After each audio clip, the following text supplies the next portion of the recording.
Hey Matt, how you doing today? Scotty, I'm great. Thanks for asking. It's good to So see you. good to see you again as well. Hey, are you ready to kick off our very first leadership chat with Scott and Matt session? Yep. And if I understood you correctly, we're going to talk a little bit about living above the line. We are going to talk about living above the line.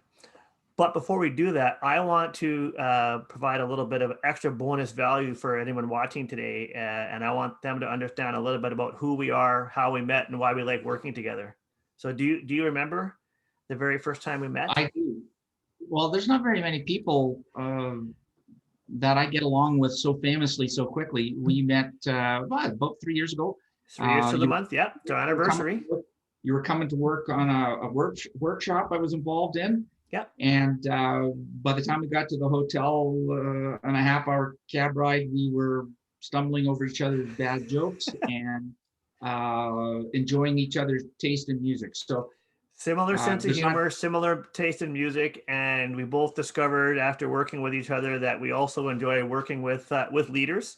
It's something yeah, that we get a lot of energy out of, and thought this what a great way to sort of share that energy by talking about one of the favorite topics that our own coaching clients talk about, and that's living above the line. right. And living above the line has been tremendously successful as a concept that people can use very soon after kind of getting into that formalized uh, area of management training, etc. So yeah, if you've got there we go. So living above the line in this particular little card starts down below, right? What's broken and what broke it. So that's That is we're now right now below the line, but there's a reason for that, right? that's exactly right. And so the model shows a below the line and above the line, and there's 4 steps. We acknowledge what's broken, what we talk about what broke it, and then the gold comes when we can say, okay, well, all that being equal, what's it look like when we're fixed, and how do we do that? Because that's the opportunity in the crisis, Right. and So the danger. that's where leaders are made, Scott. And one of the biggest um, opportunities is to get away from that kind of negative, what's broken, what broke it. There's always something broken. Finger What it pointing, is blaming, making excuses, all of that, right? So yeah, it's our opportunity to do something great. Um, and that resonates with people because it's such a simple visual model. Um, and I think we have a real opportunity sometime in the future to use it, yeah. perhaps in a role play, talk about it a little bit, to show the myriad of different uh, places it can be used.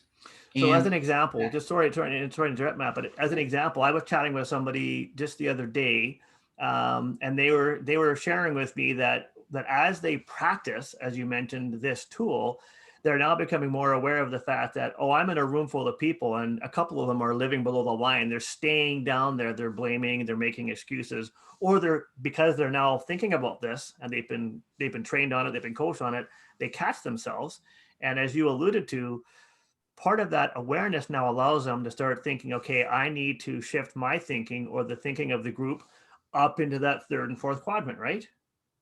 bingo. And Yeah. what is the essence of leadership? It's being able to take those around you and have them approach something in a productive way, and to get jazzed about it. And I think that this very simple concept allows people to do that very quickly, and that's exciting. And no, there's no magic to it or anything else, but Yeah, it's a very it's simple, always basic. exciting when you see like, Yeah, it's a simple, basic leadership yeah, tool that people, it's visual and they can catch themselves doing it. And I know you and I have talked about this. A lot of our clients say, that the major benefits of this, and there's lots of them, is that one, it just from of a positivity standpoint, you're now figuratively above the line. right. But it also there's benefits around succession planning, time management as a leader, getting greater engagement and motivation from your team, and also creativity and innovation. So because this is a simple tool that can be used by a lot of leaders to help in many situations, this would be the figurative golf 7-iron. Is that right? The, Yeah, the, the club that's going to get you out of trouble in a lot of cases. get you out of trouble without having to to reinvent the wheel. This is such a simple thing. And I look forward to us, using it and giving people to get a little deeper into it. Yeah, so It's so just an fantastic. exciting- We're big fans of this. Are the people that we work with are big fans of this, and at a future date, we'd love to do a bit of a deeper dive with you guys on this. But this is an introduction to living above the line, and the next session on this we're going to talk about is the benefits of working with a professional coach. So, any comments on that, Matt, before we sign off? No, again, we'll keep it simple. We'll talk about why people use coaches, why it's not just for the super elite and the highest echelon of people, Great point. and how you can leverage what you're doing to a much higher level by just simply having some coaching time with that person that you choose to do something wonderful with. So you made a great point. Everybody can benefit from working with a coach. So until next time, this has been Leadership Chat with Scott and Matt. Everyone be safe, and we'll see you again soon. All right, Bye-bye. take care, Scotty. Bye-bye, Maddie.